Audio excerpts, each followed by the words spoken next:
Getting there, getting there. Get this live started.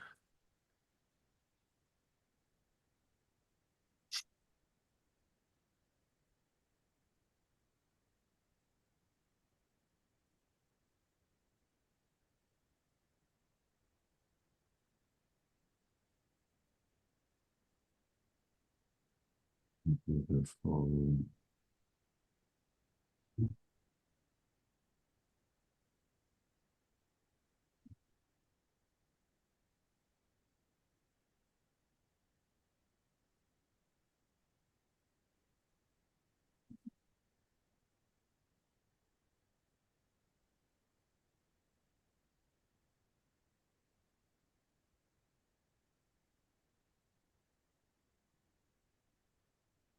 What you got? Boys got the half and half. The half and half. Yes, sir. I know Key's not touching that. Oh no.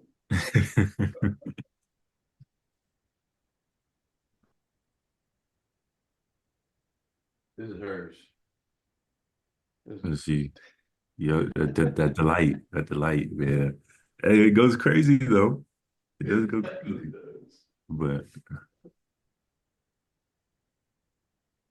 yeah, let's see what time we got.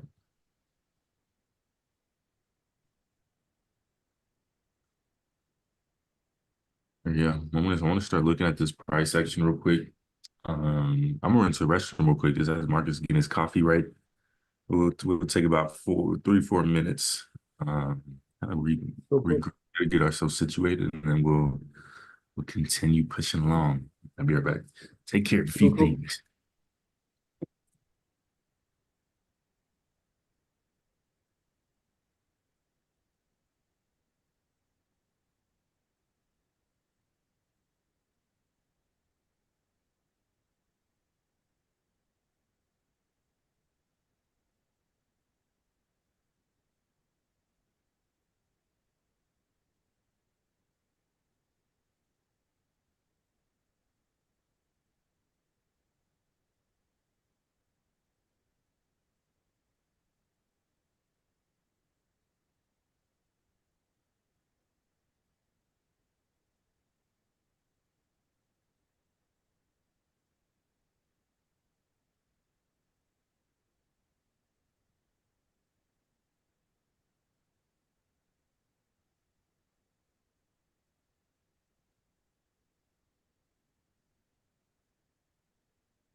Woo, that was hot. All right.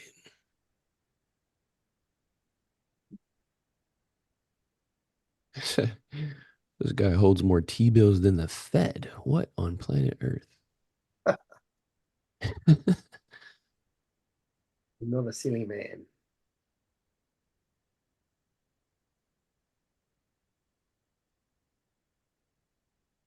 I think got gold on the rise again, mate. On the rise. Again, it's insane. It's high. Have you looked back on the like monthly and um monthly charts? It's been going up since 2016, 2017.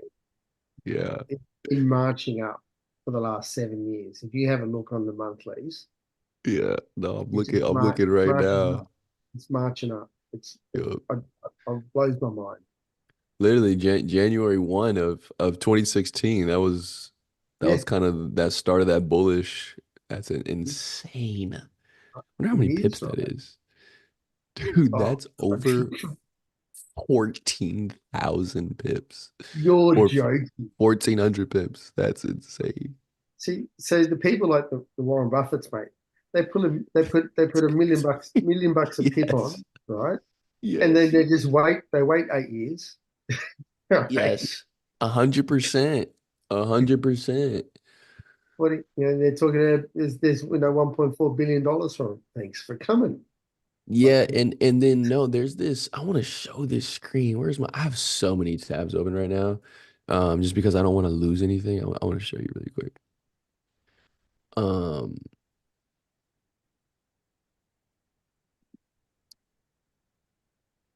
so it's one of these. There is literally an entire. Come on, it's one of these things. So this. No, this is a good website too. This kind of keeps us up to date with like the government security rates and yields and whatnot. So like these are some of these bond like 10-year notes. So the T-bills, some of the stuff yeah, he's holding right now could be a 10-year. He's earning 3% on that thing per year, but that's not what I'm looking for. I'm looking for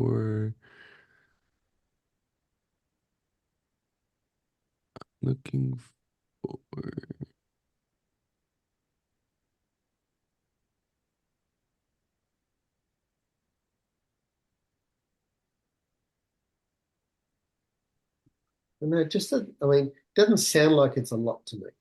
I know when you put in like stupid amounts of money in, 3% makes the difference. But like when you're looking about ROI, you would look for like 6% up on anything, wouldn't you?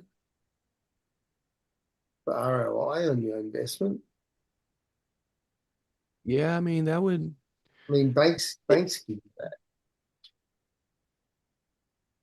Actually, banks give you more than that. Oh, I'm getting 5.5 on mine. You know, no, that is an interesting take. It makes me think about this. Um, if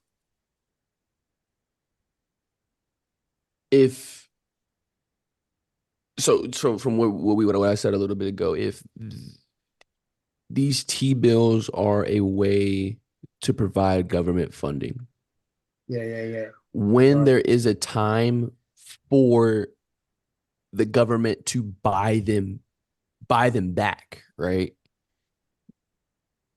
Because he doesn't have to let those T-bills go to maturity date. Those they can be sold prior to maturity date.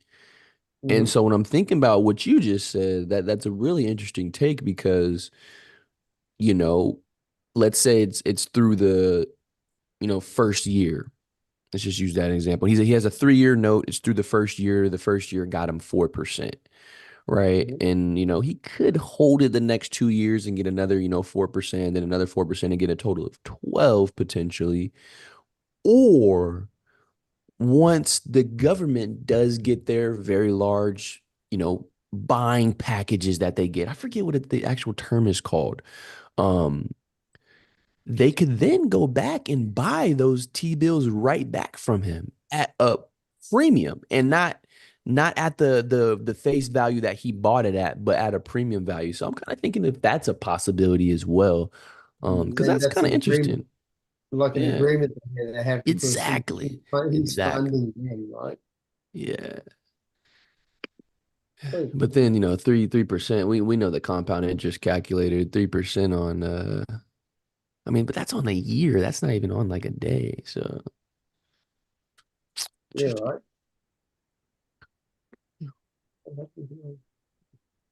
Take a look at USDJPY. Oh, I wanted to read this article actually.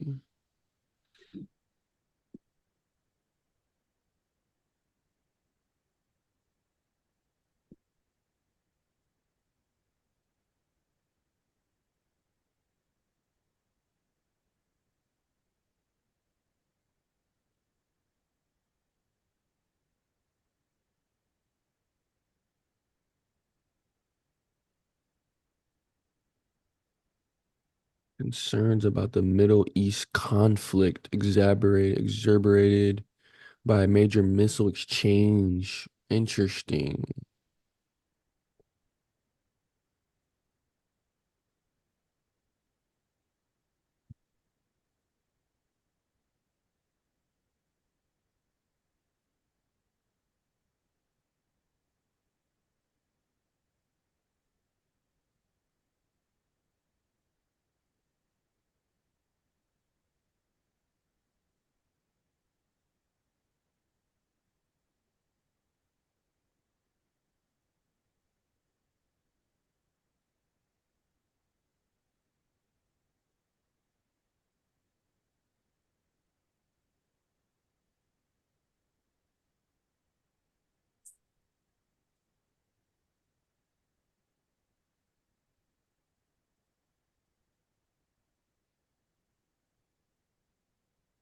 Mm.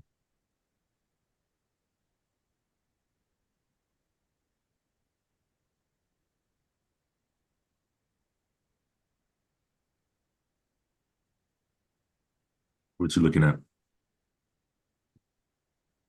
Um,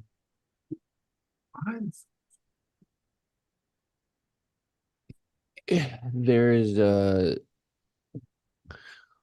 so I was watching a video the other Mhm. day by I sent you the little clip of it. I ended up finding like his 50-minute documentary of John Perkins. You can take the screen back, by the way.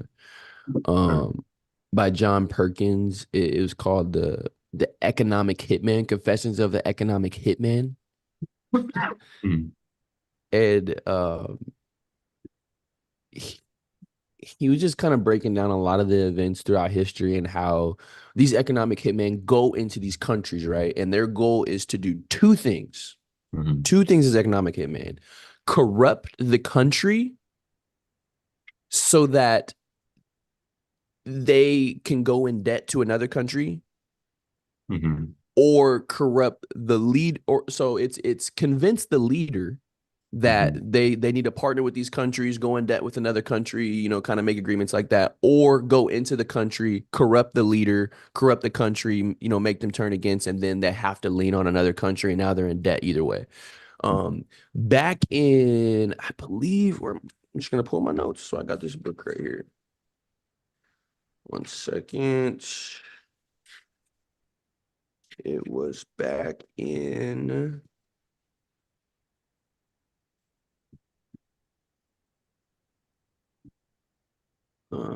back in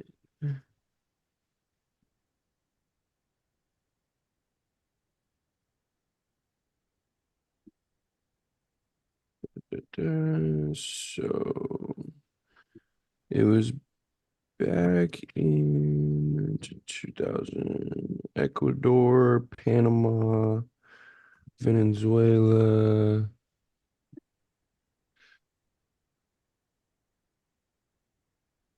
So it was back during the tenure of Saddam Hussein. He was going over that and whatnot, and just how Saddam actually used to work for the CIA when he was younger. And at that time, they went into whatever country he was in to try to corrupt that leader. It ended up working. He ended up getting into power, and then it transpired forward. But then something came in Afghanistan where the oil, that's like the Middle East is where majority of the oil is. And I think it was like before,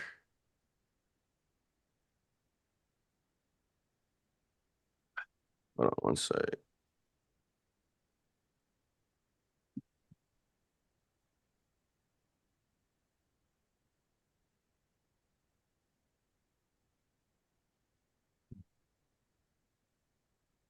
That's interesting though. As you find your notes, I recently watched the show Narcos, which is the Netflix show. It's a Netflix show that's like a live docu series of Pablo Escobar and his reign of the Medellin cartel, and particularly the DEA's involvement in that, but the CIA's involvement as well, which is what I'm getting at here. And it's funny, the CIA is a very interesting organization, just as far as a group that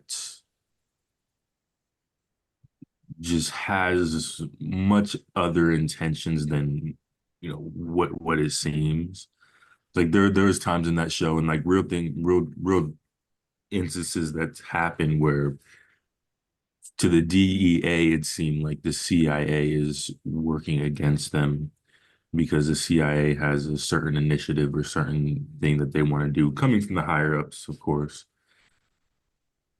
But just kind of the smoke and mirrors that goes on, particularly in terms of the CIA, and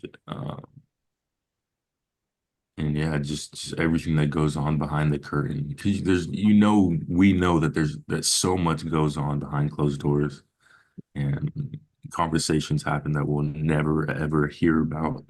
Really important, drastic, world-changing conversations and decisions. Um,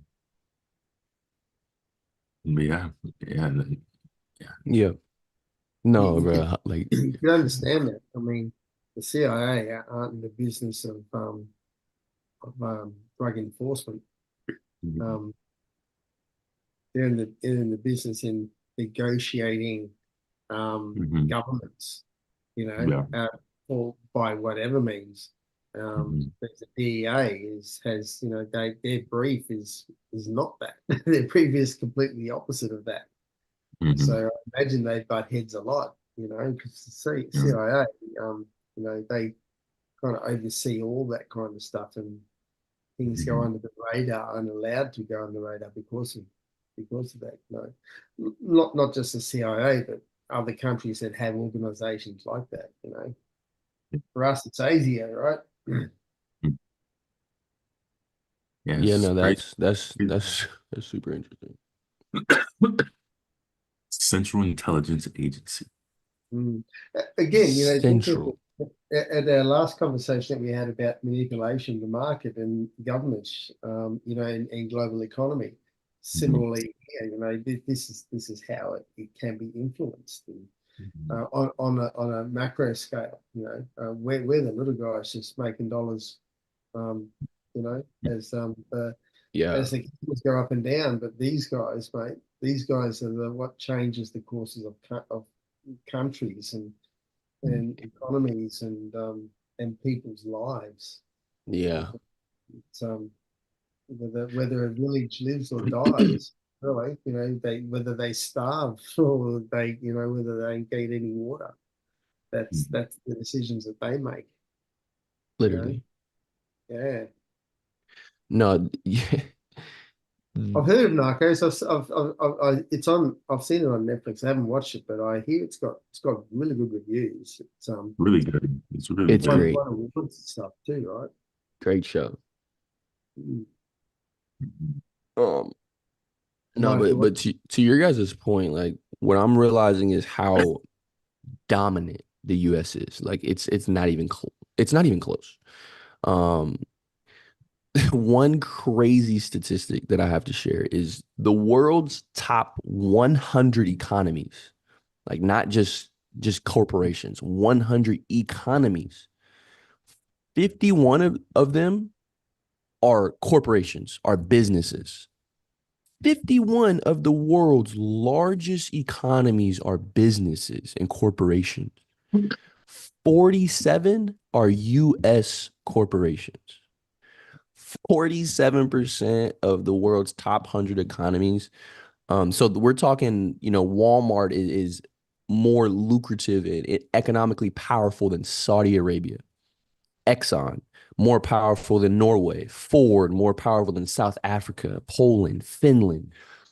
So when we're talking like this, the stuff that we're getting into is honestly, in my opinion, it's another gold mine. It's another gold mine because we're understanding these charts and this information on a completely just kind of just a different level.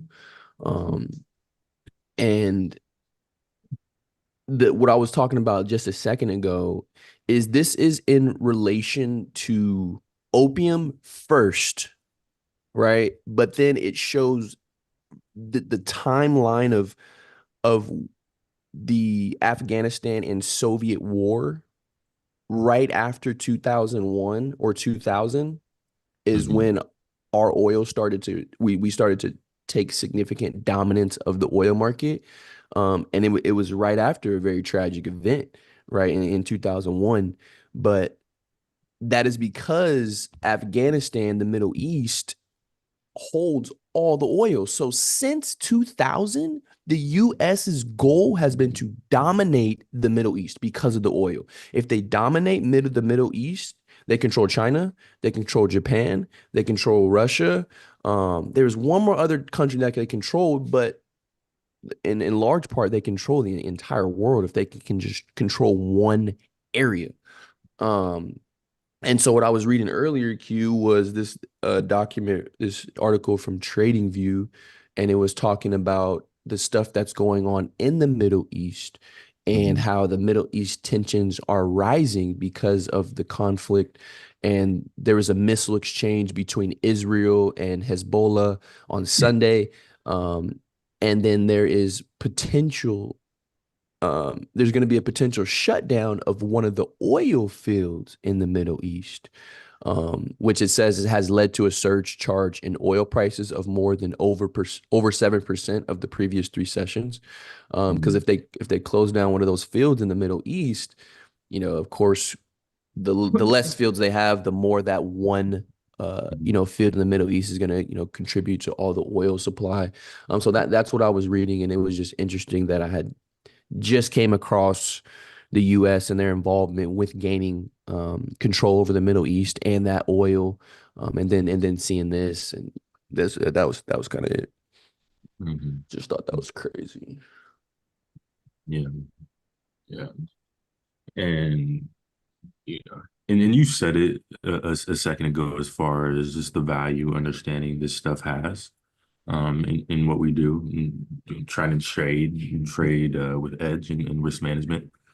'Cause at the end of the day, like what the institutions are doing, what Warren Buffett and his team are doing, they're following all this stuff. They're in full understanding of where the global economy is, who's going to make this decision, who's going to make that decision. If this person becomes leader, this is going to happen. They're just fully aware of how global policy and um, global politics will impact the financial markets and the various economies, the various economies they're involved in. Um, and just as we continue just to stack this information day after day after day after day, man, just the edge is going to build and just be so Hmm. soundingly impactful in our ability to trade successfully and trade profitably. Still a long ways away from where we're gonna be, where we Yeah. need to be. But just because there's so much information every day, we get on here and we read something new. We have these light bulb moments. And we come across this article that just blows our mind every single day we're on here. Uh, but yeah, man, just I'll reflect on that real quick and just Yeah. appreciate kind of us going down this road. And this is fascinating, bro. Like I love learning about this. Like just Yeah. and Well, it gives us that I- lateral yeah. ability to think about how, more of what it is rather than the spot that we look at. Um, so you're right, each time we learn something new, it helps us better our decisions and better our risk management. Having said that, my risk management is not particularly good. Just saying, I'm still working on that, but We all, it does definitely help knowing more of this. So mhm. Yes, it's gotten better, I should say. certainly. And yeah, Did I make your the coffee? the big trick is not trick, but it's learning the information and processing the information. But then there's a whole other side of it of us understanding how that information specifically impacts the markets that we trade. That's a whole another side of it. Yeah. So it's almost like we have to kind of go through phases in a sense. And yeah, we build up the how does this impact the financial markets part of it as we're gaining information. Like we'll continue to use the information that we gain. Mhm. But really the first step of it is just putting the puzzle together of the economic machine, and putting understanding just how the things work, and then we can understand how these different components of the economy, different macroeconomic indicators impact the financial market specifically. Um, yeah, it's almost like a two-tiered, like a two-phase kind of deal here.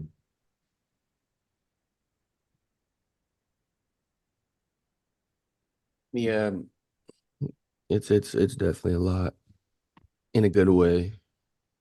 Because then I even want to start utilizing, knowing the other people that are involved in the market. Like I'm looking at an article right now from B of A. For Forex Live, it says BFA likes the USD lower and GBP higher. And just something like that. Like I want to just be able to interpret these institutional involvements, and try to get more insight on just literally it all as a whole, man. Like you're 100% right in the phases that it goes through. That because at the end of the day, we're still just reading the charts as well, and Mhm. you know, just applying everything we just read just now, and then coming to the charts and applying it, and just seeing based on market structure and what's going up, what's going down, how this stuff is starting to relate. Um, and well, you mentioned it just a second ago, Jason, with gold, right? You said gold could potentially keep going higher, Mm. and we kind of just got confirmation that based on first of all the rate cuts, the rising tensions with the oil. Now once we start to break that down, we could start to figure out, okay, we probably will start to go higher again. Um, and then just to bring back to Warren Buffett's play, he's not looking at the charts. He has, you know, strategists and people to do this stuff for him. Um, and so I feel like his insight, of course, is a whole lot greater than ours. Um, and that's kind of the point I want to get to be able to have investments I'm really, really holding just because I have such a cohesive outlook of the economy as a whole. Yeah. And then of course still scalping, taking my 10 pips on my 10 lots, right? And then, getting my money that way within the mix of all the chaos. Hmm. Hmm.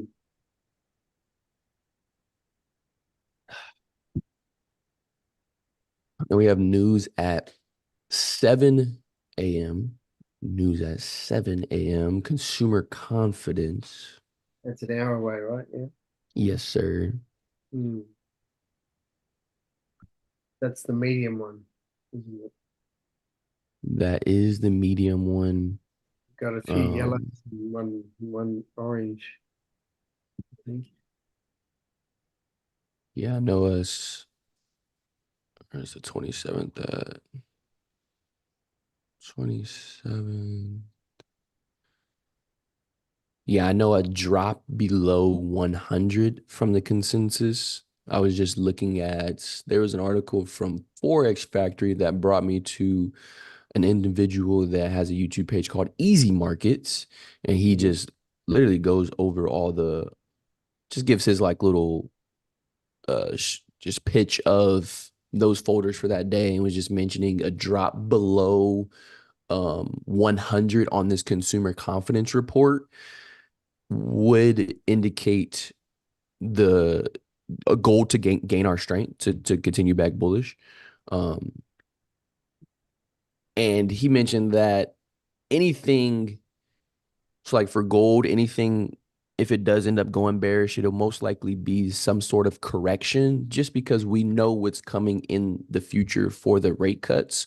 Mhm. Um, so I liked that outlook. You'd expect that, wouldn't you? Yeah. It needs to correct at some point because it's been marching up so long, and with the rate cuts coming up, it'd just be, I don't know, that the people in play would try and, I wouldn't say manipulate it, but they'd try and control it, wouldn't they? So Yeah. it was not getting out of control more so, because then there'd be a harder play to come back in, So you would think that it um, would uh, reconcile itself back down to the maybe the 2400s, and then slowly make its way up again, consolidate Yeah. up. It You would think that's the way that would happen, with the Serious. rates cut rate cuts coming and stuff like that. But, who knows though? I mean, like, it's just been insane how it just keeps going up. I mean, those huge movements we had yesterday and the day before. Well, yesterday Hmm. it's just, I mean, we're talking 100 pips up, 100 pips down, and they're like mountains. They're just up and down and up and down, and it's just insane. It's crazy what they did. And on Yeah. Friday too, right? Did that too on Friday, I think. Our Mhm, Friday. mhm, mhm, mhm. Miss coffee. Yeah, it's been going crazy. I think the dollar is about to hit a yearly low. Sh- Yeah, the Wow. dollar if it gets down to what is that 99.578, it will have touched been the lowest it's been, for an entire year. Oh, wow. Wow.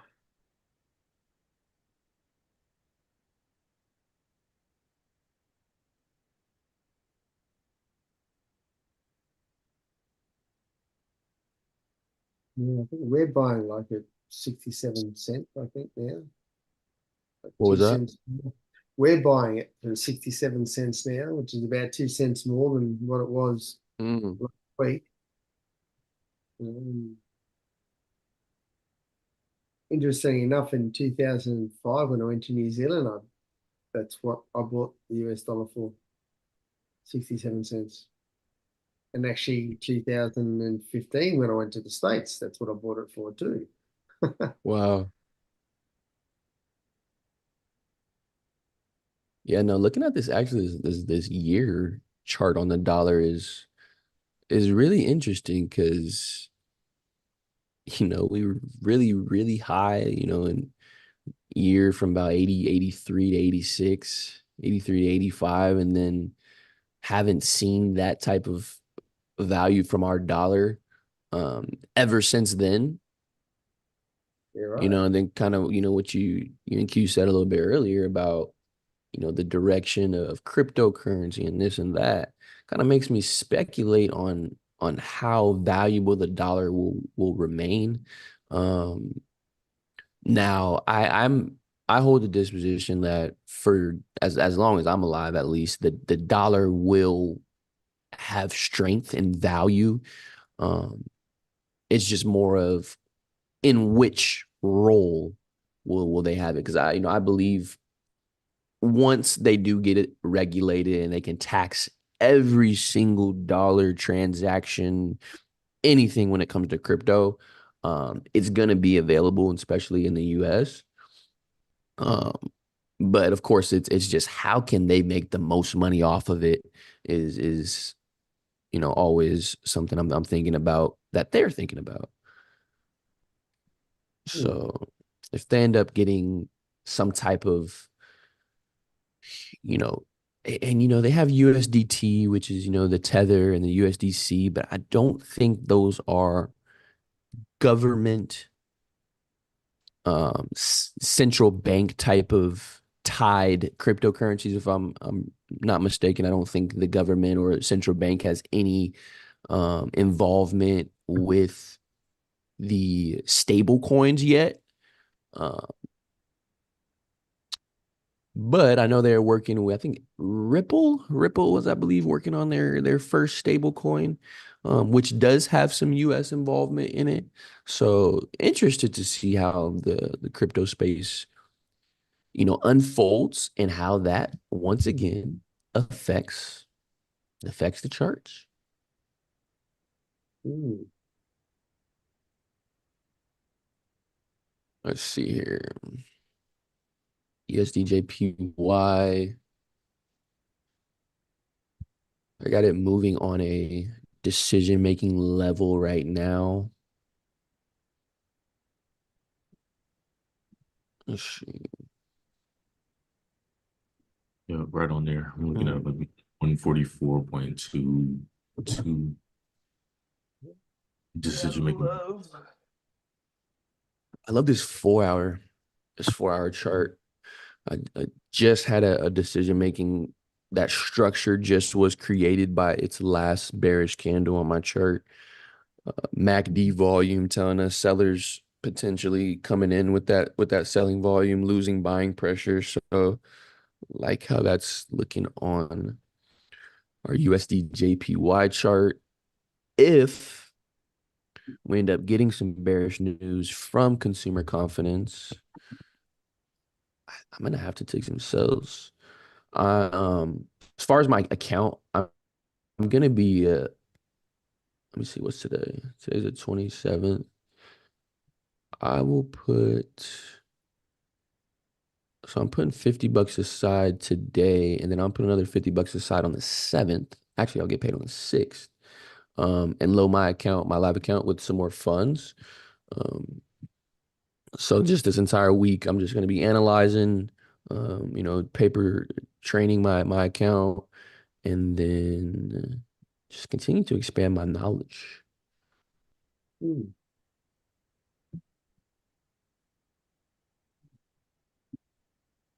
Yeah, I gotta get by knock that rent out, make sure I have a roof to freaking trade under, and 100%. then Yeah. I can put some more funds in my account.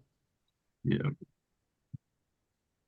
Yeah, no, I'm looking at No, Sat. I really enjoy the journey though.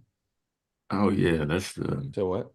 when the goal is rooted in something that is pro-social and for other people, it changes the meaning of effort along the way. I feel like we definitely feel that in doing this.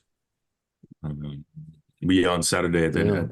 I'm gonna throw a couple hundred in my live account. Then at that point, I'll budget another deposit. I might go 2 week increments, but maybe I'll do it just at the end of the month. But just have a plan for my continued investment into myself as a trader. Because right now, like we're just right on the cusp. It's really just a matter of having the capital. So I'm gonna do my part just as everything else kind of comes together. We have Yeah. a couple hundred here, a couple hundred there. good risk management along the way. We'll be able to scale, these couple $100 accounts to 10K, 20K here pretty soon. The risk Oh yeah. management is going to be everything. You build it brick by brick. Right, right, right, right, right, right. Yeah, I'm looking into this consumer confidence a bit. I'm yet to do that on my behalf. Consumer confidence 7 forecast. Let me Yeah, I've finish it. been diving into these KEIs as of late. I haven't gotten to that one yet, so I can't share my notes with that one.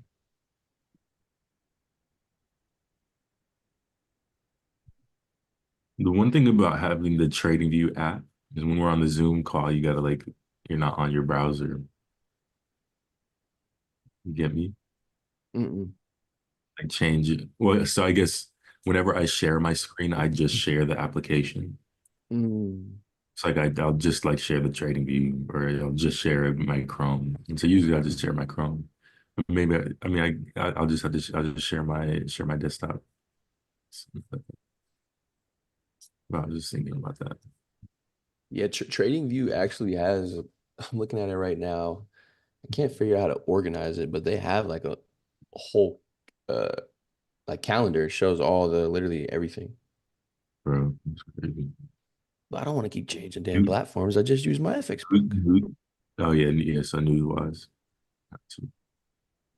overall Yeah. confidence, but consumers are downgrading the present.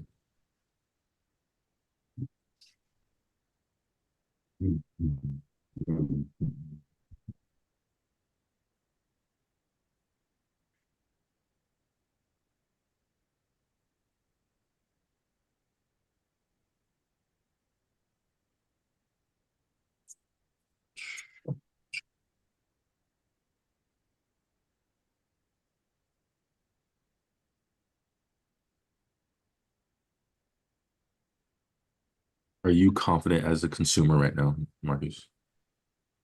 Am I confident as a consumer right now? Yeah, what's your consumer confidence?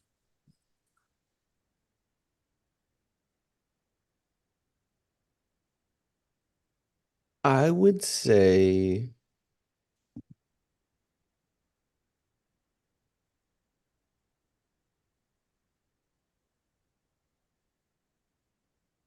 it's a good question actually. Am I confident as a consumer? I mean, I feel like I'm not like worried about the economy right now. Mm, I mean, gas prices, are still little bit high, but a lot lower than they were. I'd probably say, a month ago, 2 months ago.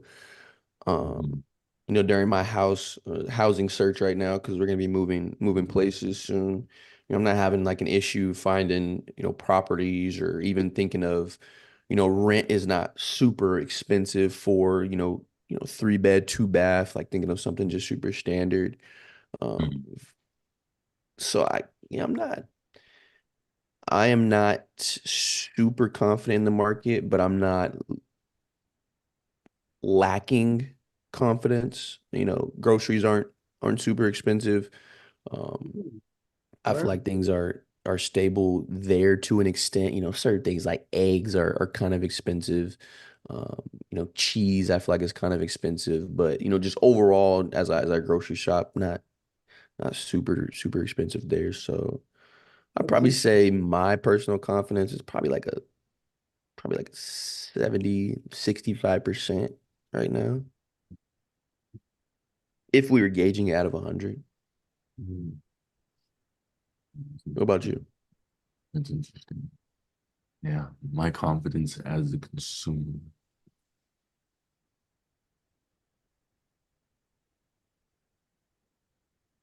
It's honestly like a tough question to ask because Yeah. it's or to answer, excuse me.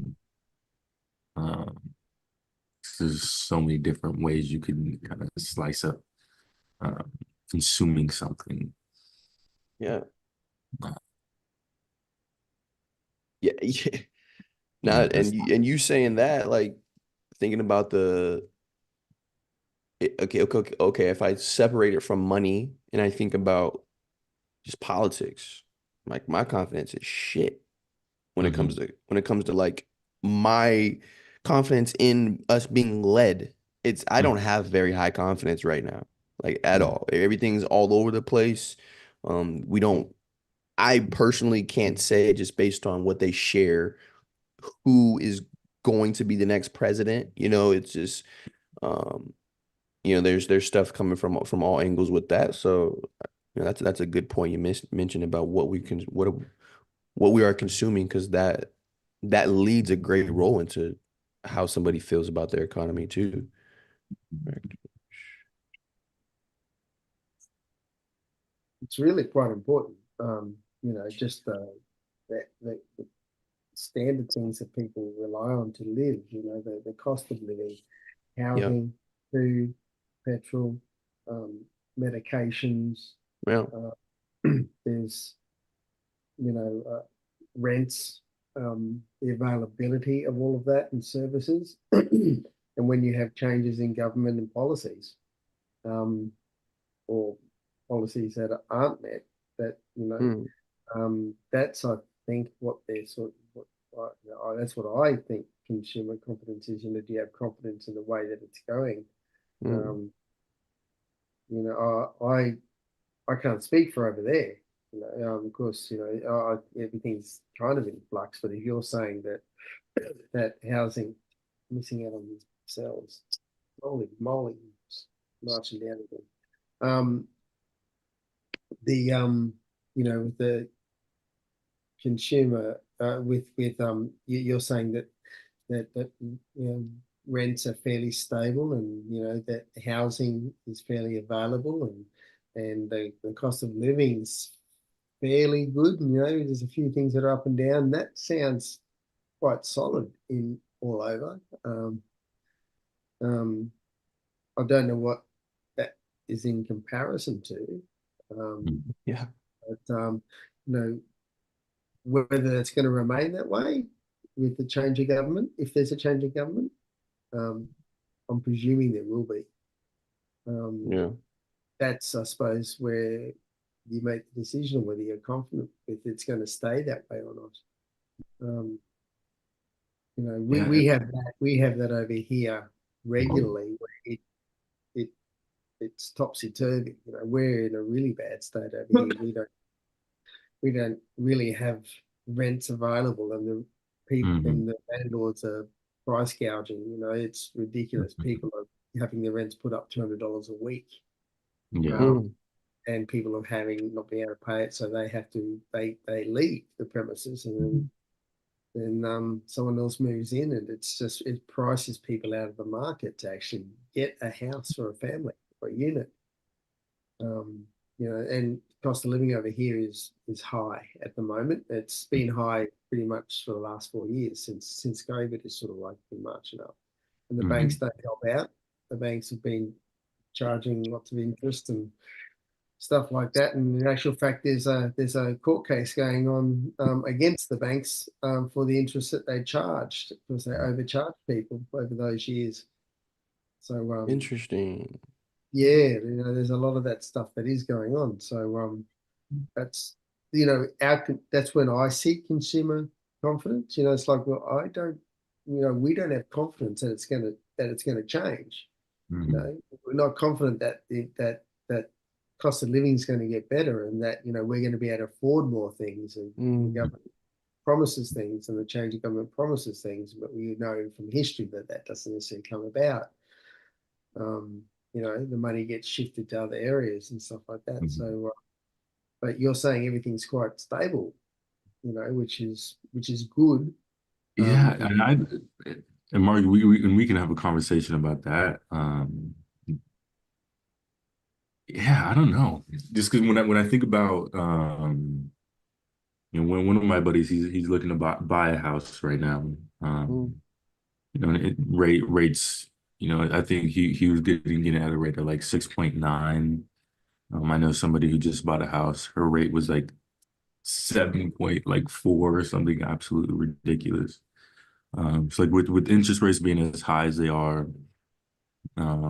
the car market being what it is. The car market's crazy. Yeah, yeah. The used cars, the value of used cars is just so high. Um, and new cars as well. Everything is just exploded, and the quality isn't anything better. Um, gas prices, oil. The groceries is interesting because yeah, it's definitely kind of certain things that are uh, significantly more expensive than they used to Yeah. be. Um, but yeah, Even just I normal guess food. yeah, and this really is one of Mr. Trump's kind of big things on the last 4 years is the explosion in the price of everything. We know the cycles that happen and like stuff like this is just inevitable. Well, Um, But yeah, I think for me as a consumer, and Jason, really kind of painted that for us. So it's super close. I appreciate you, Jason, and helping us understand that. Um, but yeah, like my confidence as a consumer, there's a lot that needs to happen for the American people to make things more affordable. But I think the change is coming. It's like I'm optimistically confident in where we could go from here. But obviously, if the wrong decisions are made, we could go into a full blown recession too. So I feel like we're really just teetering on the edge, over the next 6 to 8 months, we'll find some direction, good or bad. Hopefully. Yeah, and So even think, here's an interesting fact. I don't know how it correlates with your figures over there, but there was an interesting fact that was brought up here on one of our programs that we have, where um, my generation or Generation X, right? So just after the baby boomers, Hmm. um, to buy a house was essentially 3 times their annual wage. Hmm. mm, For kids nowadays, it's 8 times the mm, annual wage Hmm. or more. And you're talking about that in a matter of, geez, I'd say a couple of generations, honestly. You know what I mean? Yeah. Um, and when you think about that, I mean, that's almost 300%. You know what I mean? Hmm. It's not, but it's almost 300%. That's a lot when yeah, you have wages not going up, and cost of Hmm. living going up, Hmm. petrol going up, rates going up, um, schooling going up, education going up, clothing going up, um, groceries going up. I mean, Coles over here, which is Coles, Woolworths, but um, they're, Coles and Woolworths are our two big ones, right? Hmm. They're our duopolies on groceries. And Coles just posted, considering, the cost of living crisis that we've had over here for the last 2 or 2 years or more, Coles have Hmm. posted a profit of $1.1 billion. mm, You know what I mean? They're not, and so who's losing the money? It's the farmers that are losing the money, Hmm. and us, because we're paying more for groceries. They're not Hmm. helping the Australian economy. They're profiteering off it, for, you know what I mean, of profiteering off the poor economy that we have here. They're mm, not giving back, and they've even had um, um, um, what do they call them? Government bodies looking into how they market things that are for sale. Right? Hmm. They'll have sale prices, but the thing is, they're not actually on sale. They might be 30% off, but the 30% off takes them back down to the price that they were. Hmm. You know what I mean? So they're not actually reducing the cost of living, Yeah. and that's how they advertise it. You know, the advertisers mark down, and they're not. I mean, it's a classic ploy, but I'm just saying, you know, it's, you know, when all of these things are going up, but wages aren't going up, and people That's can't buy houses anymore, and they mhm, have to rent, but you can't rent because we don't have the housing there, and they're outpriced now mhm, for getting into places. You know mhm, what I mean? It's and people can't find places. They mhm, just can't. So, you know, we're having to address that as a government, where we have to build more houses to accommodate that. mhm. You know what I mean? Yeah. It's just interesting. So I don't know how that correlates over there as far as you know, what people can afford to buy, because I know that you had a bit of a housing slump at a period of time, Mhm, what, 10 years ago or something like that. I think it was. Um, there was a big housing slump, wasn't there? And people were buying other people's liens and things like that, and profiteering off that and building portfolios because people weren't able to pay their liens, and they basically got bought out and kicked out. If I Yeah. recall correctly. Yeah, and I want to look at the figure of just how much rent has gone up here over the last decade. Because I know, like for me, you know, if I'm looking for single bedroom, you know, somewhere in near Phoenix, Tempe, you know, it'll cost me about 1,800, 2,000, just for me by myself. That's a month. Um, yeah, yeah. And so most kids, you know, are either stuck living at home if their parents, you know, can't afford to, you know, have them live somewhere.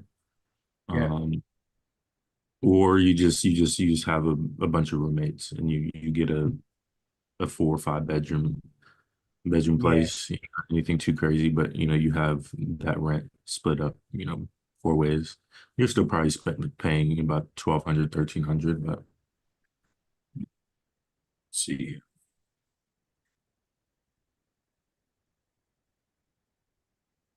mm,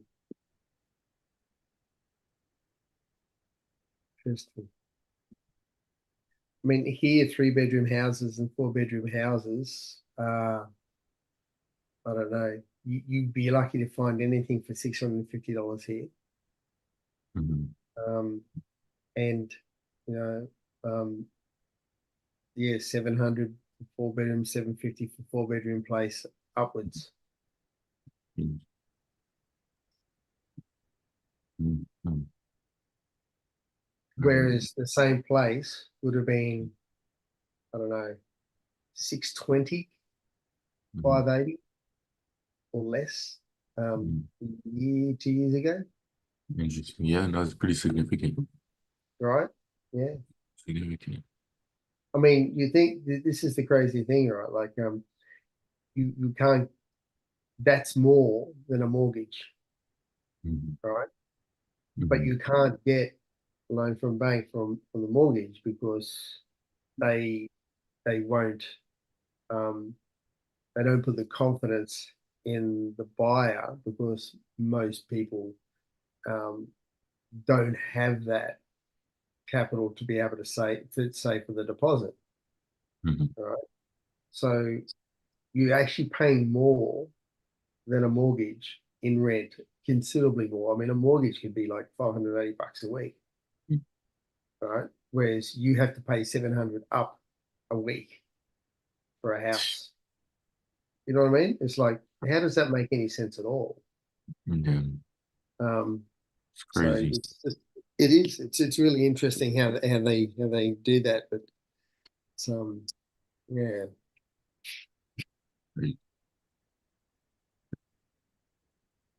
All right, guys. So now I'm not confident anymore in the economy. I understand. Oh, sorry, No, I'm mate. just I didn't playing. mean it I'm in just playing. that. No, no, you brought up a really, really, really great points.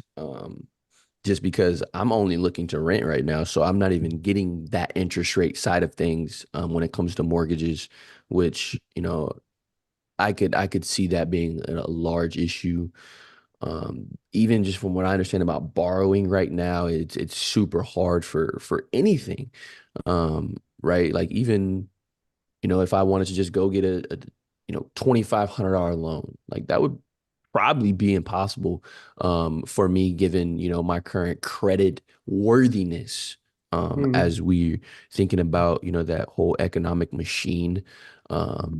So yeah, I think it's definitely tough. It's tough out here for a lot of us.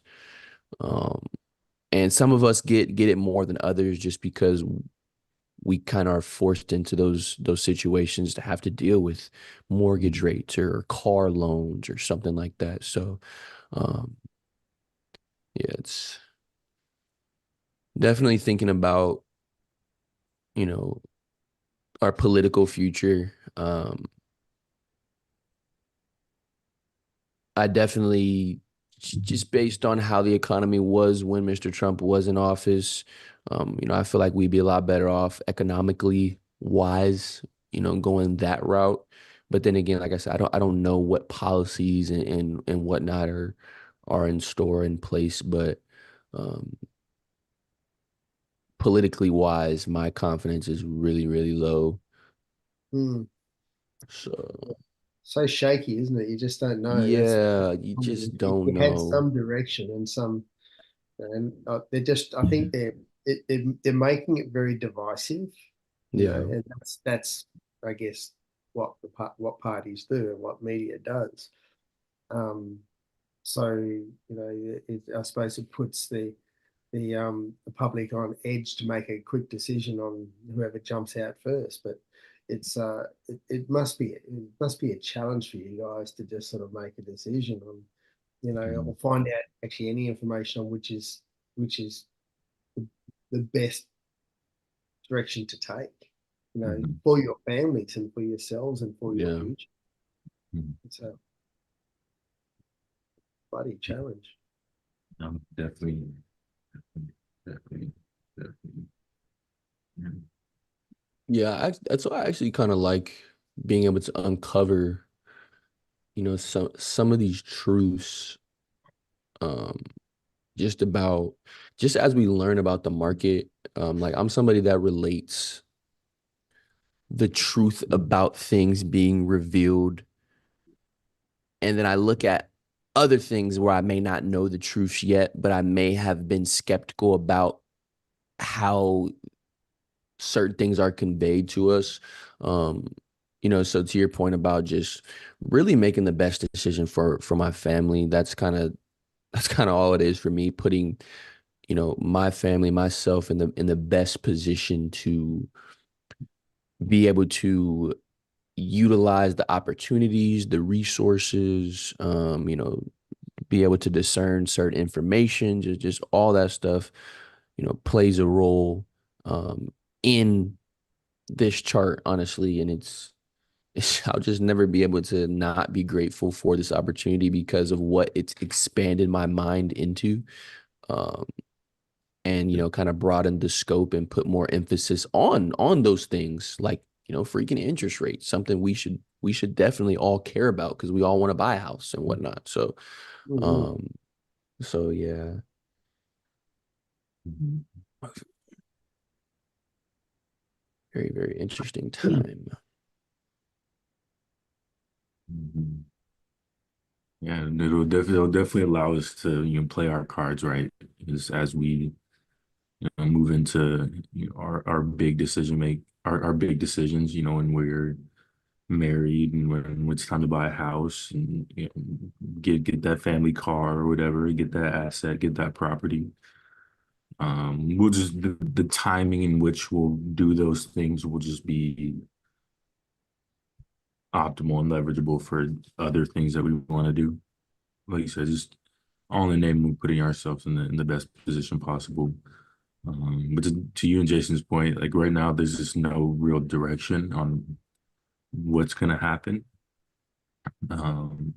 Yeah, hopefully over the next couple months we'll be able to I'm going to start to see a trajectory for the next 8 to 10 years. Mm, But yeah, we'll see. Maybe wonderful. that's a little too optimistic, but That'd be wonderful if, just guys had some direction from the governments that help you out. I mean, it wasn't that, this is the thing, right? It wasn't that long ago where I'm talking, I suppose it's when I had my house, 2007 was a bubble moving through to 2014. So in that area there, hello pussycat. Well,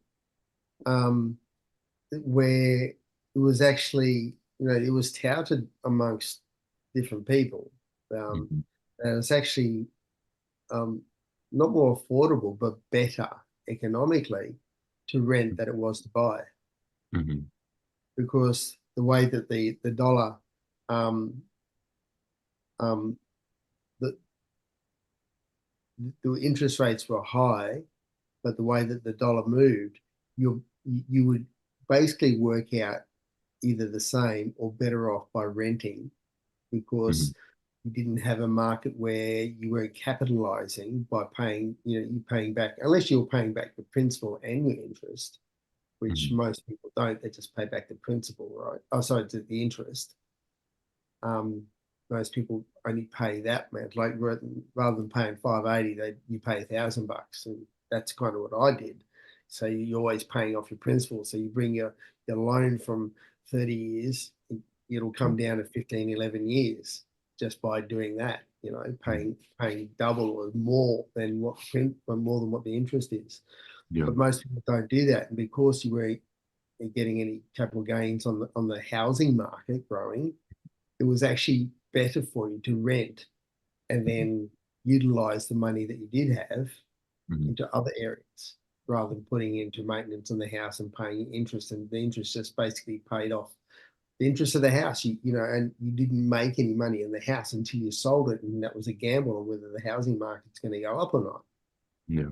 So there was a time there of about 7 odd years or more where it was like that, and it's happened previously. It happened in the 80s as well, where it was Mhm, just stupid rents, stupid interest rates.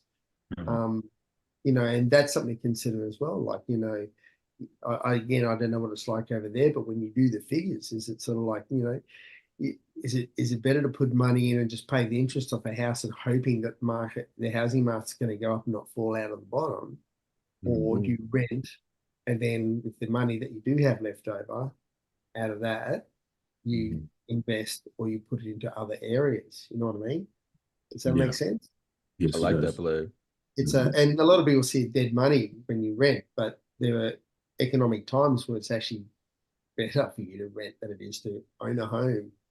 Um, and we've all had the market fall out of the housing. Um, mhm.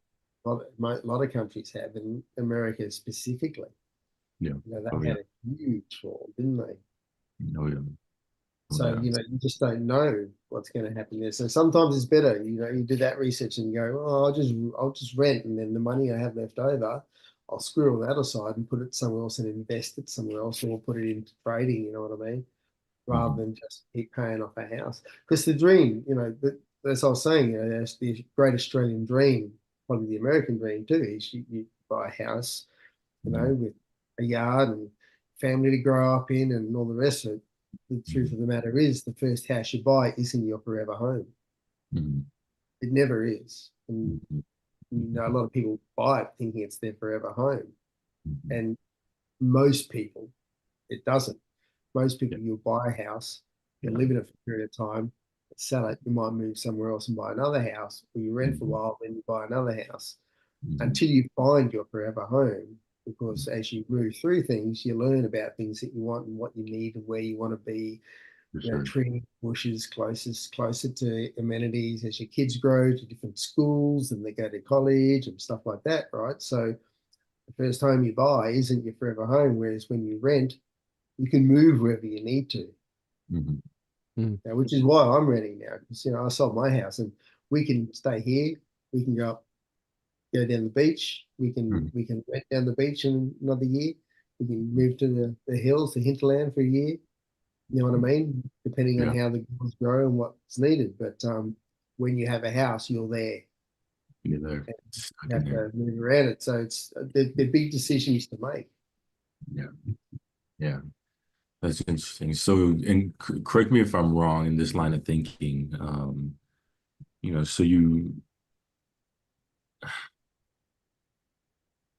So when you're in a situation where at what times in your life, I'll just ask the question, at what times did you feel it necessary to have home ownership?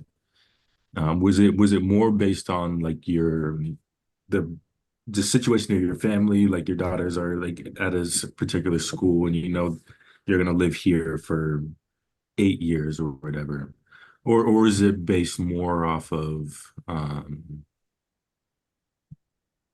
just whether it's more optimal in the economy to rent versus own? Um, well, the first one, I was single, and Mhm, it was specifically just, um, I mean, it was at that time cheap place in a brand new place in a great mhm, place, in a new area that was going to grow. mhm, Um, we're talking like 3 4 bedroom house for $175,000 with land. That was mhm, crazy. You just mhm, didn't find that, but it was on a coastal town. mhm, Um, but specifically, this one was because Kylie and I got engaged. mhm, We'd been renting for some time. We'd lived together for many years, mhm, and we bought a house with the plan to have kids, get married, mhm, and have kids. mhm, Um, so the house we got was a fantastic house. I really never wanted to sell it, but after Kylie and I split mhm. up, it was the last financial connection that we had. Yeah. So I held on to it as long as I could. Mhm. Um, and But yeah, that I mean, we were there for 15 years, and it Okay. was a great house to bring kids up, and I want to buy the house back. That's one of my goals is to buy that Mhm, house back. So I did a lot of it was, I mean, there's nothing done to the back. The garage had only just been concreted, you mhm, know, the kitchen hadn't been put in, it was still being built, you know. mhm, So mhm, I once it was all done, I landscaped the whole place and did a mhm. whole lot of stuff to it. That was our input, and I did Yeah. most of the work to it. So Mhm, I've got a lot of investment in that house because and made it a home, you mhm, know. So but that was the reason, we bought it specifically, and we had the rooms for the girls, and they grew up there. That's their memories of it. yeah. So that was the reason we chose to leave where we were in Brisbane and come down here, which is a long way away from where we worked. Mhm, Um, but it was a new area. It was a great house. Um, we did buy in the bubble, so it was high prices. mhm, But we weren't concerned about price. We wanted to buy a home or mhm, to have kids. mhm, Um, and I was lucky enough I got to sell it in another bubble where it mhm. basically doubled itself. So I was kind of lucky there. Um, but it's yeah, that was the impetus behind that house. Gotcha. Um, but like I say, that could have been a forever home, but my idea Mhm, was that would be a great place to keep, mhm, buy somewhere else, and then when the girls grow up and they become of age where they're going to college, mhm, they have a place that they can live. mhm. As teenagers or young adults in their 20s, they Yeah. have a place that they can go to and they can live there to be paid off, Mhm, and then they don't have to pay exorbitant amounts anywhere else. They have a place, and it's also part of their legacy. right. And you buy another place, and when the girls don't want to be there, you rent that place out, and then you get money from that, and that's the idea of make trading and then putting the money you have into passive income, Mhm, which is renting renting out a home yeah. to someone, and or when buying one and getting someone to pay it off for you. But Mhm, yeah, that was the impetus into buying that particular house, the last one. Interesting. Mm. Interesting. But it wasn't the first one. That's the thing, that, like I say, it's never your forever home. I mean, Kylie, she has a fiance now. They bought near over here near us, and they bought a lovely house on an acre, and it's a sloping bush homestead style place with big balconies. It has this great view all over the hills, all the way across to the water. Because it's quite high, and that's a lovely home for the kids to be as well. But you see, that's almost like a forever home there. You know what I mean? Yeah. So it's because that's sort of what it's bought for. Yeah. So it does depend some, but generally, like I say, most people, your first house is a place that you buy to hopefully make some money on, so you can move your way through to your forever home. And I mean, I've got a list of things. I've got a list of things. I got to bring it up for you. Got on my notes of things that I want out of my next home. You know, because you learn this stuff that as you go along in your life, the things that you want in a house that you forget. Here we go. Large open block, an acre plus, surrounded by bushland, 5+ bedrooms, 3 en-suites, 4-car garage. Don't know what kind of house style. Kitchen, lots of natural lights, skylights, thick wooden island bench, 2 wall ovens, deep kitchen sinks, gas stove, butler's pantry, property drawers, built-in appliances, that kind of plum, sparkling and still water. Bathrooms, you know, it's a list of stuff that I've got going on, and things that I want outdoors, and bedrooms, and lounge rooms. So, you know, a simple little thing like a toilet that actually flushes properly. You know, the places that we rent here, they just they make them so cheapy. The toilets are so, the tanks are so small, they just don't flush properly. You know what I mean? And they put these places that are dark, and that annoys the hell out of me. You know what I mean? Or the kitchen tap that's too close to the edge rather than being in the middle of it. So when you wash your hands and put something, the water goes all over the bench. It's like, yes, I hate that shit. simple things, simple goddamn things. You know what I mean? I'll make it a list. Seriously. Make it a list. Yeah, it's great. I feel like, you know, because I have one of my closest friends. You know, he's getting ready to buy a house, and he laughs at his lady. He has a good kind of outlook towards, you know, buying like their first home, and you know, that just kind of being a starter, and this is, you know, first step of, you know, hopefully many other you know, steps and real estate wise. But his lady's kind of outlook, I feel like, is a lot like a lot of people's my age when it comes to buying a house. You know, surely they think that first house is gonna be, you know, is gonna be the one. They're looking for that one they're gonna be in for forever. They're looking for that forever home. Like that's their like outlook when they're looking for this first home. Yeah. So that perspective that you draw, and that's interesting because I've thought about that before, but just to hear that your first home's never gonna be your forever home. It's not like a wife, mate. Well, you know, they're forever, right? Right? Because that's your Right? love. That's your love. Yeah. But Yeah. these things are material. They're things that you know, and you learn that you want different things as well. And Yeah. as your kids grow, man, I mean, you know, where we are at the moment, my kids have grown so much that the rooms aren't big enough for them. So I'm going to have to find somewhere that's big enough. A 2-story place would be great. I actually looked for one. So they could have the whole bottom level or the whole top level, you know what I mean? Then they could their place to study and play and have their friends, and you know what I mean? We still interact, but they have their own space as they turn teenagers. So things that you think about, and you know, and you don't think about that when you have babies. Yeah. You think, oh, they just need a little room and places to crawl around and play outside, and then they need more. Yeah, interesting. Yeah. Oh, I'd highly recommend that people make a list of things that they want out of a home. Like That's just, yeah, I'm about to start a list. I'm about to start a list. I'll send you mine, mate. Your list was lovely. I loved your list. Yeah, Mm. yeah, and it's really just like little things. Like it's it makes you laugh at just kind of how rudimentary like some of these things are, but makes Mm. such a big impact just like in the functionality and just the living in a particular home. Yeah.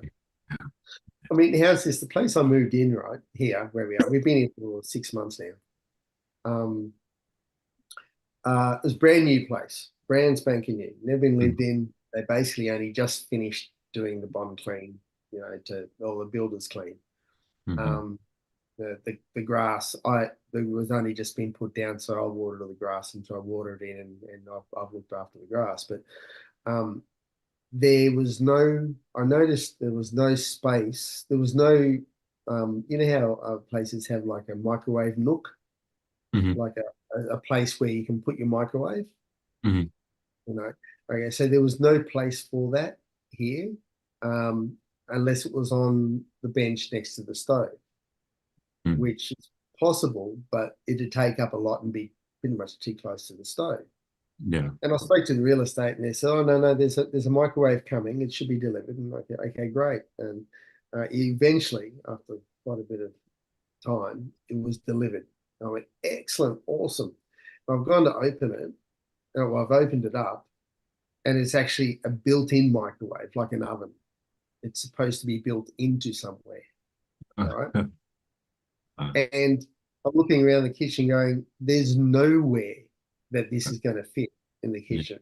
There's nowhere, not in the pantry, nowhere in the kitchen. It's got an island bench. And I'm looking at it going, where's it going to, there's nowhere it can fit. There's no place for it. Hmm. Um, and I had my neighbours come over who have a house built by the same people, Brighton Homes, and they had a look around and they couldn't figure it out, and eventually figured it out. What they've done is they've put um, a an underbench in the island, an underbench rubbish bin that you pull out, a drawer. So the Hmm. rubbish bin's in the drawer, right? So you've Hmm. got the rubbish and the recycling at the back. Yeah. Then they've got a little they've got a cupboard next to it. So they're put in an internal rubbish bin rather than putting a space for a microwave and a drawer underneath it. So Oh. there's no place for microwave. They advertise the place for microwave.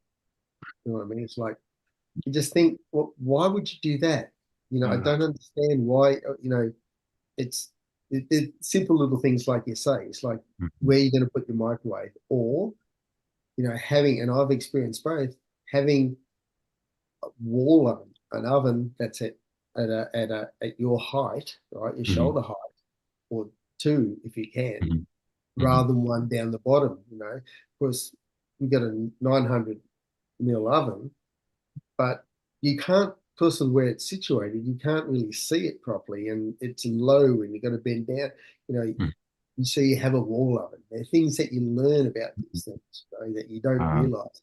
So yeah. you go to the house, you go, oh, nice big oven, gas stove, excellent, great. That's awesome. But then you think, after when you live with it, it's like, oh, I'd rather, when you live with a oven that's a wall oven, you go, well, this is so much better. It's so much easier. Oh, yeah. I want Just perfect height right in front of you. Don't got to Yeah, bend up. Um, yeah. But you don't. I never thought about it until I lived with one. mhm. You know what I mean? Mhm. Yeah, it's interesting. There's Yeah, those, like you say, there's those little practical things. yeah, that makes me want to ask my parents what their things are. So Yeah, I'm sure they have their own little list of things that they like. yeah. I bet you one of them's cupboard space for linen. I bet you that's one. Up space for linen. Yeah, particularly my mom. I think yeah, she'd appreciate that. Appreciate Mm. that. What we got? 6:57. 2 minutes till this consumer confidence Here we go. yeah, Be releases. interested to see how it goes, eh? Yeah. Yeah. Because what are they saying? It's a 3%, 4% consensus, right? Mhm. 0.4%.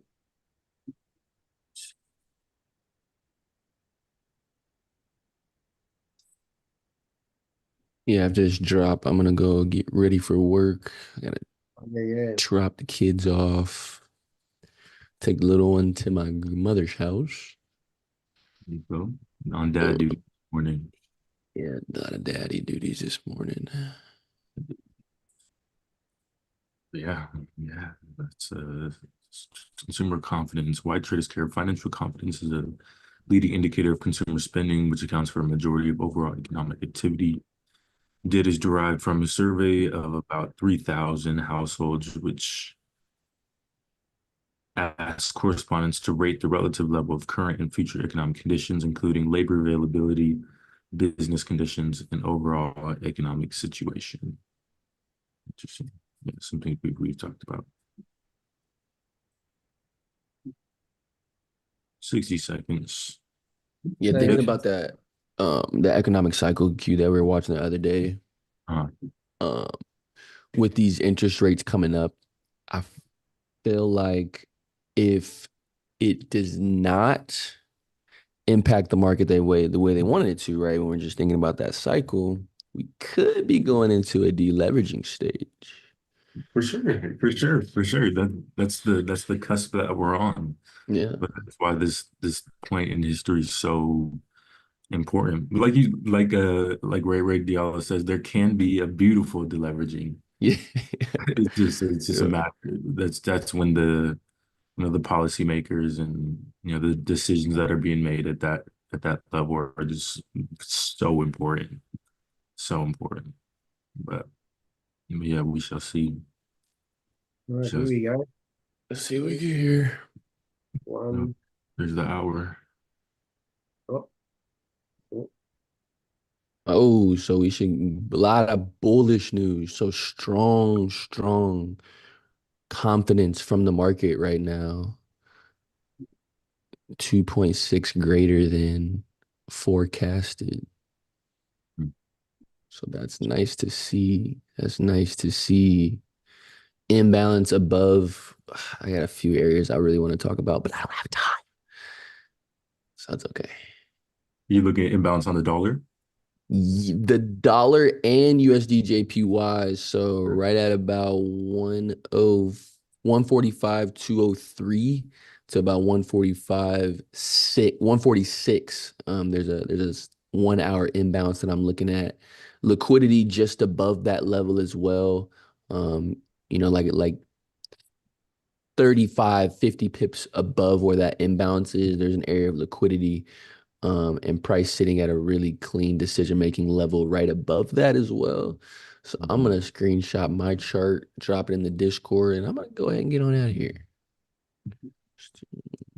go start your day. Yeah. Start the day. There. Have a good one. Josh. Appreciate you. Sell a bunch of phones. Be the best phone salesman in the world today. I will freaking do that because I need to make some bread. So, All right, let me drop this in the Discord. USDJPY. All right, I'll put an audio message with that as well. I'm just kind of dropping my perspective on that, but just share my chart in the Discord for what I'm seeing on USD JPY following that consumer confidence report.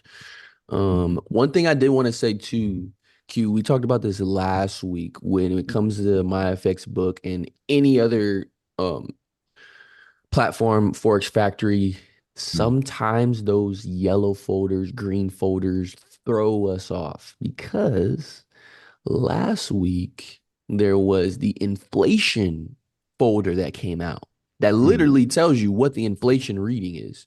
Um, and that was a green impact on our thing last week.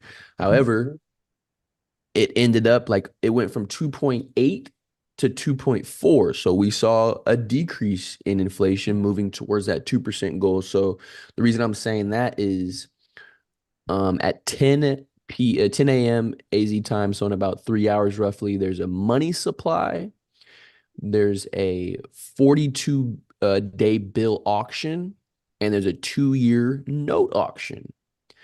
Those three things literally directed towards money. But mostly I believe the 42-day bill auction that comes the same thing with like the T-bills and the bonds and that stuff. So these three 42-day bill auction, money supply, and 2-year note auction will fall under those government securities. So we want to pay attention to how that fluctuates. Because it'll still be within the New York session, but I just want to see how that fluctuates from the previous and how that affects our dollar throughout the rest of today. So I'm going to be looking at that as well. And Yeah. if anyone's following Warren Buffett's lead, Yeah, exactly. yeah, Exactly. that'll change But other than that. that, I'm out. I'll see you guys tomorrow. Peace. See you later, Sure. buddy. Thank you very much. Yeah, no, it's interesting. And it's interesting because a lot of those things Marcus was talking about aren't on our Forex factory, which is interesting. Which make me just really want to just utilize this my FX book. Uh, it's just A little bit today, more, a 20, little bit more 27. sort of detailed, isn't it? Yeah, so much more detailed. So much more detailed. So auction, money supply. It's interesting. That's interesting. When's that drop? 2 hours, 15 minutes. So at 10. Yeah, it's interesting. Yeah, I'm gonna be paying attention to that as we move to 10 o'clock. So I guess 3 hours from now. Mhm. See what that money supply data releases at oil stock change. That's a little bit later today. Fed speaker later today. That's interesting. And none of this is on Forex Factory. That's super, super interesting. But yeah, I'm looking at this DXY, got my side by side up in front of me. Yeah, I want to talk about some of these levels that Marcus was talking about. righto. Seeing our dollar's pushing down a little bit right now, but could just be doing a little liquidity sweep as it moves past the decision making level, and then we'll hopefully maybe see that consumer confidence kick in and see that dollar move to the bullish side. But in terms of USD JPY, then I'll look at XAU USD, just finding target areas, just areas of inefficient price and liquidity, the areas that the market hunts. Um, and I haven't looked at Marcus's screenshot, but I'm sure everything that I'm going to drop here, he'll have on his chart as well. So let's start this little top-down analysis here. Start on my daily time frame. Again, at USD JPY, and here I'm really, this week I'm really utilizing this week to set up my efforts for the next couple weeks. This as I look to deposit, as I will deposit more funds into my live account this weekend. Um, really gonna stick to this top-down analysis and start to kind of figure out some of these plays that'll happen over the next couple weeks. Let's see here.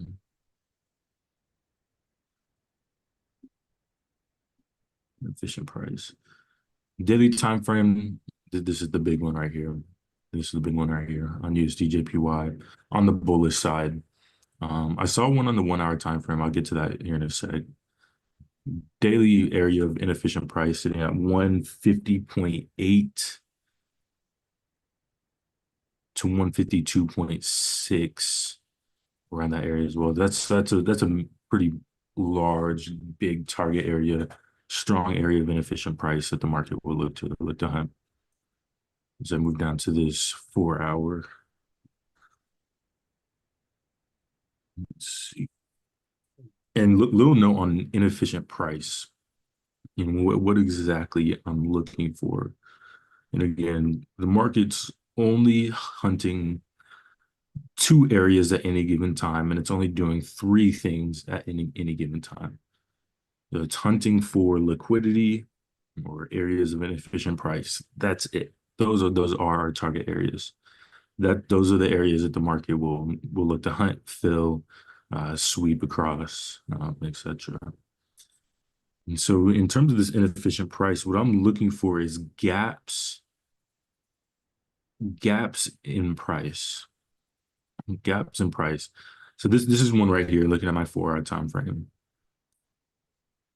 Let me draw my box here.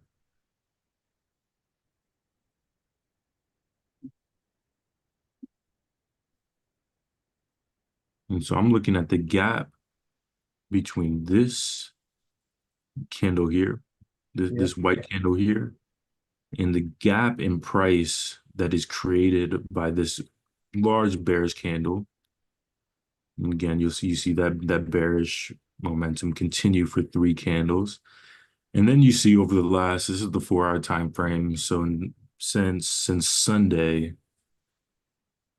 you see some of that area get filled. You see these 2 bottom candles, that inefficiency get filled. And you see the large candle that started this area of inefficient price start to get filled up, but hasn't been completely filled yet. And so this area of inefficient price, it will have to be filled at some point. We know Right. just the innate structure of the market. This area, this gray box, it will get filled. Just the design of the market, how it works. And so that kind of gives us a lot of confidence in just finding our target areas and figuring out which areas are going to get filled and when. Um, And you take it from, don't take it from the wick, you take it from the like when you're looking for the inefficient price. Oh no, it's the white can. Oh, we took it from. Sorry, that's okay. I got it. I got it. yeah.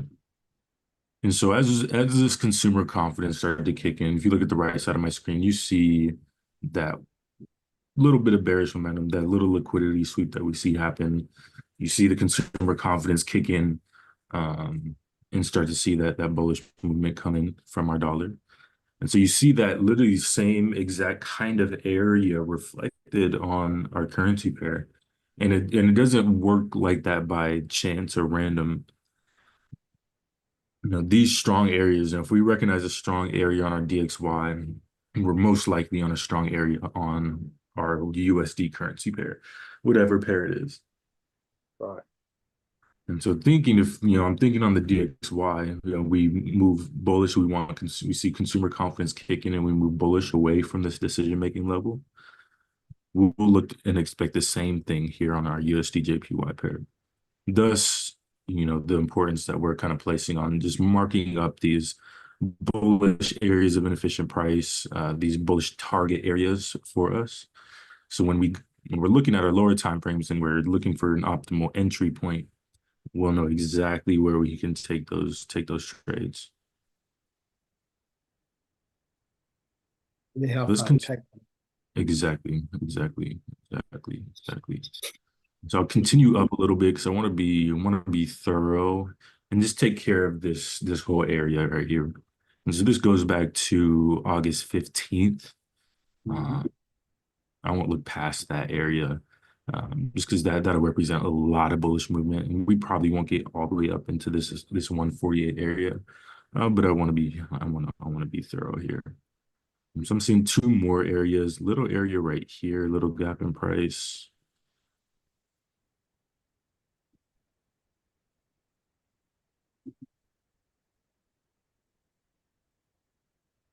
And this area may seem small, but we're looking at the 4-hour time frame.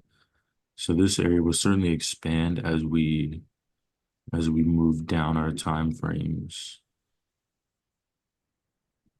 Let me expand out a little bit, make this a little bit clearer for us. And so I'm looking at the gap in price between this candle and everything past this large bearish candle, and the fact that it hasn't been completely filled up yet. And this area will have to be filled at some point again. Yeah, number 2. And then here's the last one that I'm seeing right in this area. This is really helpful, Q, for me. This is since I started doing this, I appreciate that, by the way. But since I started doing this, it's just made my decision making when I'm in a position and trying to figure out where I'm going to take my profit, just makes those decisions very easy. Uh, Reading momentum, reading our volume when we're particularly in these areas and starting to fill these areas. If we have volume and we have momentum still on our side, I'm going to hold until this entire box is filled, because that's what it's going to do. That's what our volume and momentum is reading is telling us. Is this entire area going to get filled? Is it not? Yeah, and then that's on our other tools to help us with that. And I can't forget to. I always like to label these on the time frame that I got them from. So let's do 4 hour. I like FVG, Fair Valley Gap. FVG. Make sure I got this one down here.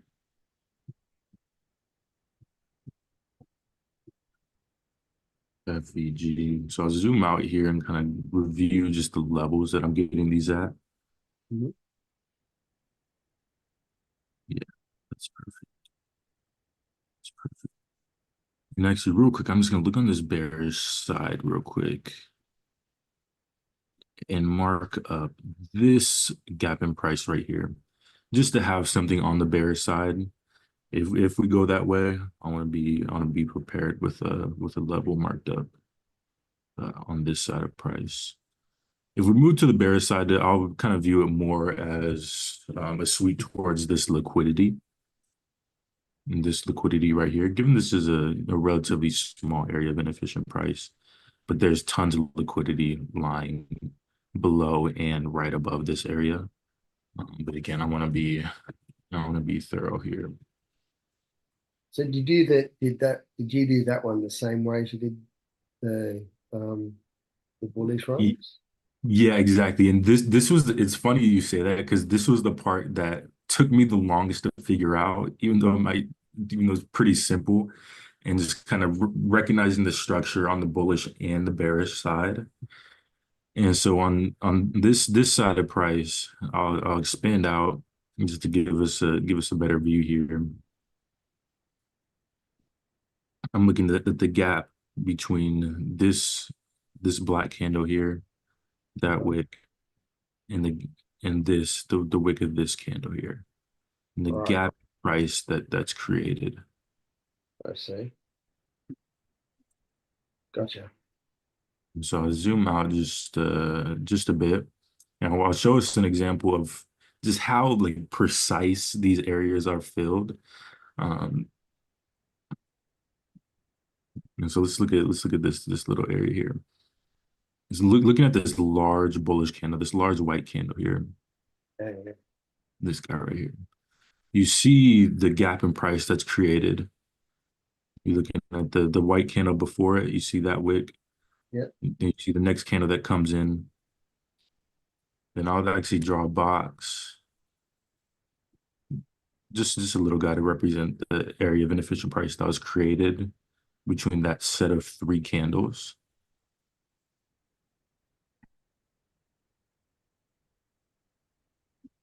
Actually, let me decrease it like that. And so there you see that gap in price that's created between that set of 3 candles. And when I'm looking at areas of inefficient price, I'm looking at this set of three candles, 1, 2, and 3. 3 kind of refers to everything past, that middle candle. And so, but then you see, as time progresses, you see this area get filled by this bearish movement, and so precise. And you can see it almost doesn't even get completely filled. It eventually does. Yeah, right. And look, this wick right here just wicks right below that area, completely filling that area, thus taking out that area of inefficient price created by this bullish candle on Tuesday, the 6th of August. So that's what I'm looking at in terms of the areas of inefficient price and the price structure. It took me some time to just really figure out how to recognize these areas. But really, once you do, they're super easy to find and scout out. Um, but yeah, these areas are some of the most important things we can mark up on our charts because they're some of our biggest target areas. So I moved down the time frame. I won't go past the 1 hour time frame when I'm finding these areas. Okay. And as I move down the time frames, I know my higher time frames will be more solid, more strong, if I could use a really simple term. But you see it reflected almost perfectly as you move down the time frames. You do. Right here, you see this gap in inefficient price.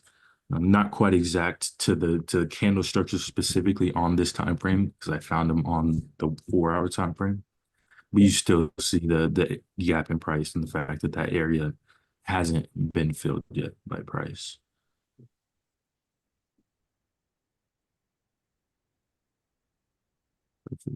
Yeah, these are really good levels. Really good levels here. Really good levels. So I'm gonna review these levels, and I'm gonna actually move to XAUUSD and do the same exact thing. And then I'll finish off with the dollar. So I'll kind of hit all three. Um, so as far as USD JPY, let's look at these levels. So looking on the bear side in respect to where we are, area of inefficient price from 142.98 to 143.36. Continuing up, another area of inefficient price at 145.2 to 145.91.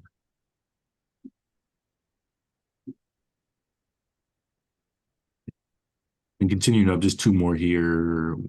Next area, 143.35 to 147.55. And then the last one here, 148.29 to 148.65. So those are all four areas, four target areas on USD JPY. As we move through these weeks, these will be the areas in which I'm looking to get filled up as we see price move whatever direction it goes. Let's see, that's USD JPY. Let's look at XAUUSD. I really haven't been. I've been an observer on XAUUSD over the last probably 3-4 weeks. Been really just focused on the USD JPY, building relationship with USD JPY and its movement. But yeah, certainly going to look to get back into XAUUSD as a potential correction happens. Could be massive correction that we could be very successful with trading. But certainly, of course, XAUUSD will always be our baby. So it'd behoove me not to mark this up as well. I really need to clean up. I'm gonna completely clear everything off of my XAUUSD chart right now, actually. Let's remove all my drawings. Daily time frame. First off, I'm gonna mark up just this all-time high.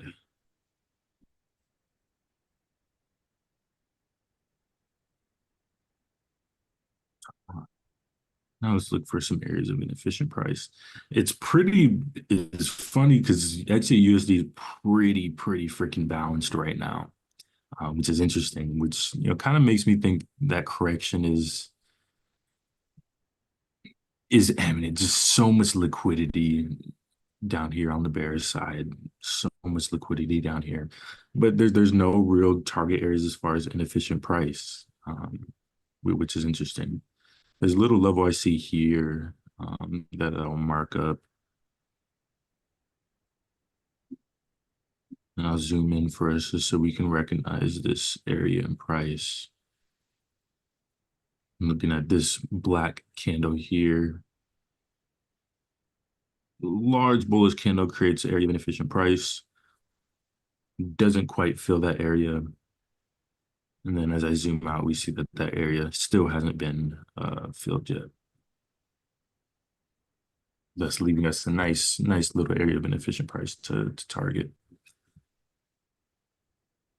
Let me expand this out and annotate 1 day fair value gap.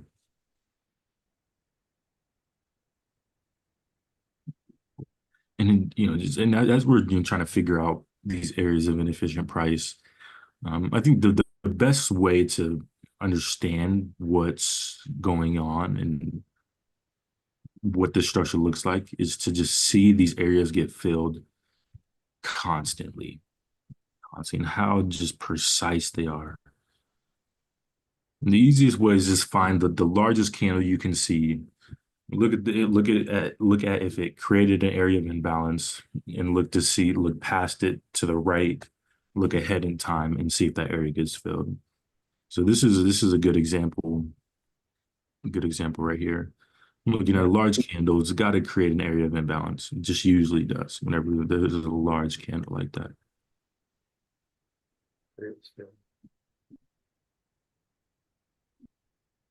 We recognize, this candle structure is this set of 3 candles. Mhm. The area of inefficient price, this gap in price that's created. And then you see this black candle, this bearish candle, almost fill this with extreme precision to fill that area of inefficient price. Still leaves, and so let's see how precise I can get here. Just very little margin of space. So you just see how precise these target areas are and how it wants to fill that area. That's its goal. And then it'll do whatever it wants to do. But all it has to do is wick through that area, then the area is filled. It doesn't have to stay there long, but still nonetheless. And so it helps us, too, when we're setting our take profits. And now I set more take profits than I ever have, and feel comfortable, having my take profit, trailing stop loss ideally, given, it's a position moving in my way. But just setting the stop loss and feeling confident that at the very least it's going to wick through this area. Then it can do whatever we want, but it's going to hit my take profit. So I'm good. Yeah, this is a good example area here for us to peek at. Let's see. Let's continue on this search for strong areas of an inefficient price. I recognize an area right here.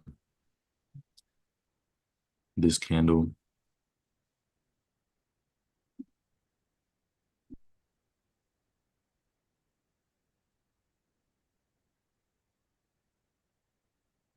Let's try.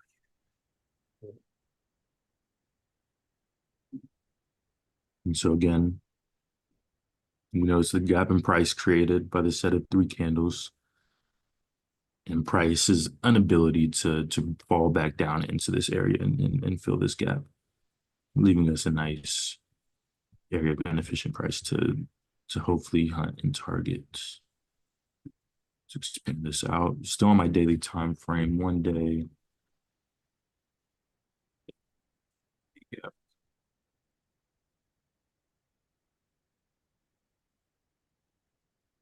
And so potentially I'll find us one more here.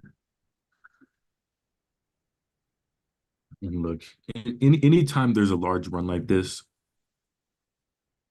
and this was back March, February. So this was really when that boom kind of started. You see just tons of inefficient price. And so I won't go about marking up, every level of inefficient price, because I can mark up probably 3 or 4 just in each one of these runs respectively.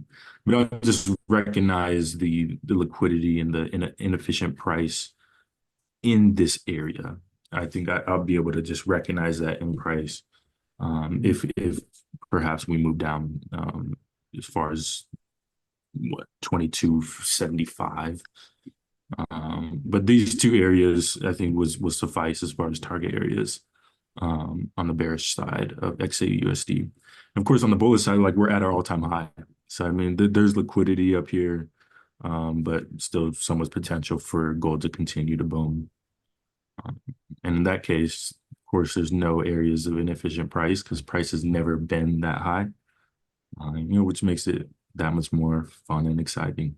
New areas for us to target and look at. And so these areas, quick review, just the levels, and I'll touch the DXY and look at the target areas on that real quick before we send it off for the day. XAUUSD, so I'm looking at 2,336.97. Yeah, it's 2,336.97 up to 2,348.96. And that's 2,348.96. Area number one. Then area number two, I'm looking at 2,407.3. Again, that's 2,407.3 up to 2,416. And we can call that even. We could say 2,416.1.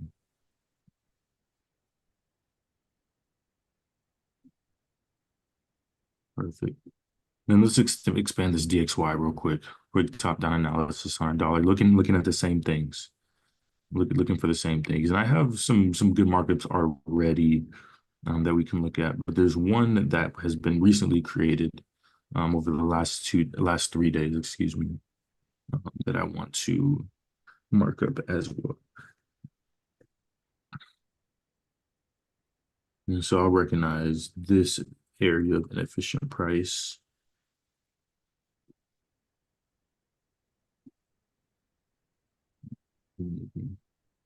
Zoom in here just so we can recognize this. Center my screen as much as possible.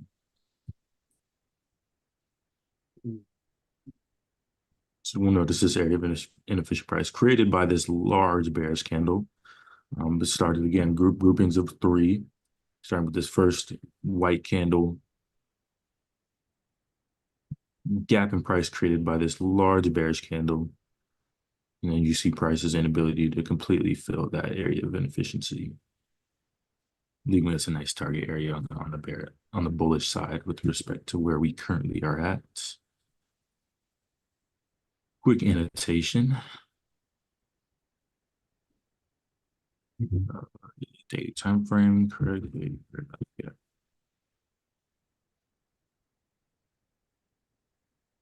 Beautiful. And yeah, previously I've gone about marking up, a handful of target areas on our DXY. And so as we're, utilizing our DXY and utilizing our currency pairs, obviously, our typical side-by-side setup. We really we utilize these areas of inefficiency on the dollar just as much really as we do on our currency pairs. And utilizing our DXY is just another reading of which areas are going to get filled and when on our currency pairs. So I'll leave this up for a sec and let's look at these levels. I'll start by talking about this level here on the bearish side, which was created a while ago. This was back in April that area of inefficiency was created.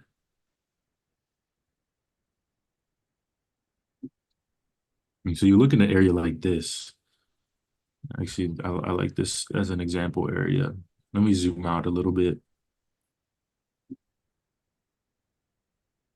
And so look at an area right here, you know, our last low, just if I'm looking at just this picture.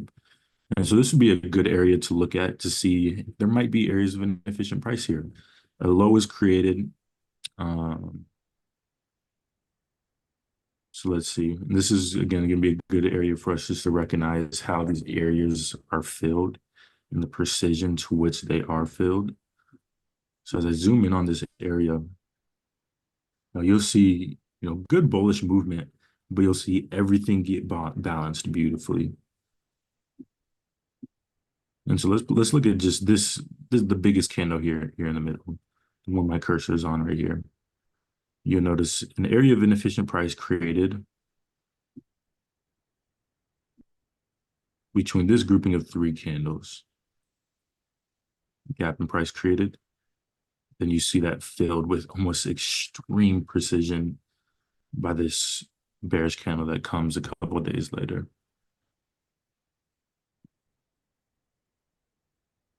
Then even looking down to this area here,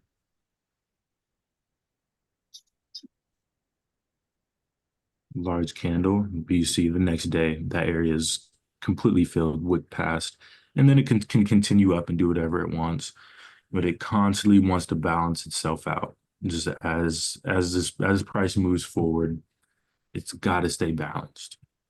Got to stay balanced. I really think about it as just one big math equation, mathematical system. Mathematical systems, they have to be balanced to work and continue to work, like a machine. Um, the tunings of it have to be particular and very fine. And we see that, when it comes to just this innate structure of the market. And again, just making it more solid, the fact that, these areas of inefficient price truly are the areas in price that are going to be targeted and filled at some point.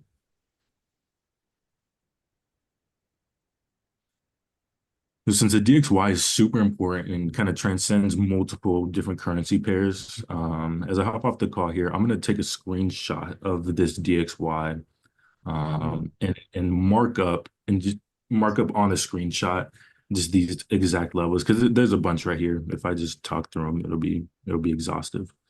But I'll get a screenshot out and put in the Discord. And this will be a really good resource for us as we move ahead over the next couple of weeks. It'll be a really good resource for us when it comes to making our setups and finding our target areas. I'll practice that and then compare. Yeah, exactly. I think that's a really good approach for it. And again, this is something where we'll continue to utilize. We'll always utilize these areas of inefficiency. Always talk about them, and continue to help us all understand them a little bit more. Yep, that's really helpful. It's something new for me, but I totally get it, I understand it. So it makes a lot of sense. Money. Yeah, so I'll get that done probably between in the next 20 minutes here. I'll have that in by 8 o'clock, 8 a.m. our time here. I'll probably be asleep, mate. Yeah, man, it's past your bedtime. It's past your bedtime. But all right, Jason, all right, Joe Penny, appreciate you guys hopping on with us this morning. Back same time, same place tomorrow. Thank you. Yes, sir. We'll see you guys later.